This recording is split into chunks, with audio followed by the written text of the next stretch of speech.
We can see how e-commerce can strengthen trade internationally too, but just by looking at the relationship between China and New Zealand.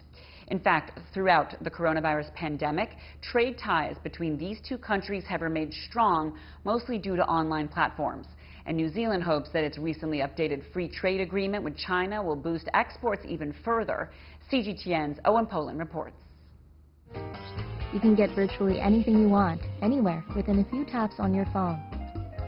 China is the world's largest and fastest growing e-commerce market, and New Zealand exporters like EcoStore are reporting increased Chinese demand for their environmentally friendly body care products.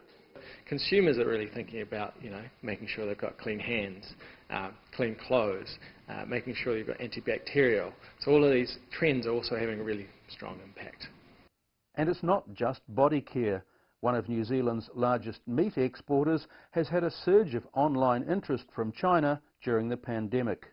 What we've seen since then is just a month-on-month acceleration, both in terms of consumers interacting with social media and also digital channels. Next month's annual 11/11 Singles Day promotion by Alibaba is the world's largest retail shopping event, and it's a major promotion for companies like EcoStore. As a stable brand, you might do about 20 or 30% of your actual total year's revenue through that day. So it's a real opportunity to actually gain a whole bunch of new customers, trialling out your product.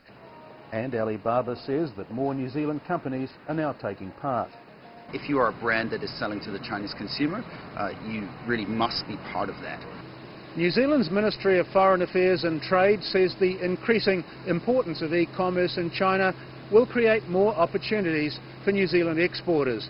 And last year's upgrade of the China-New Zealand Free Trade Agreement also provides a strong framework for future cooperation.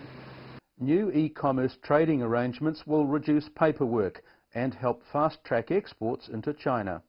And really chapters on e-commerce and digital trade are focused on reducing cost, increasing security and increasing consumer trust.